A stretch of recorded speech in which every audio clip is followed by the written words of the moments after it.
हा पण त्याच्यामध्ये विषय आहे। मेट्रो 12 प्रकल्प जो कल्याण तलोजा मेट्रो प्रकल्प आहे त्यामध्ये सुद्धा आम्ही मागणी केलेली आहे की स्थानिक भूमिपुत्रांना नोकऱ्या मिळाव्यात आणि जो मेट्रो प्रकल्प आहे तो नागपूरप्रमाणे एलिव्हेटेड आणि 2 मजल्याचा असावा। दुसऱ्या मजल्यावरून मेट्रो जावी आणि पहिल्या मजल्यावर सुद्धा वाहतूक आणि ग्राउंड फ्लोअरमध्ये सुद्धा वाहतूक यासाठी।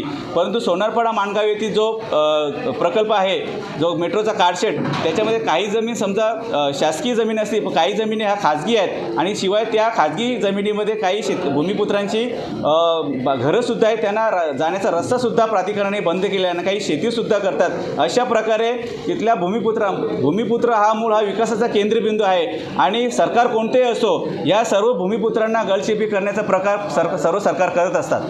जे राजकीय लोक आश्वासन देतात निवडणुकाला सामोरे जाताना जनतेसमोर आल्यानंतर आश्वासनं देतात पण आश्वासन त्यांची निवडणुका झाल्यानंतर ते विसरतात।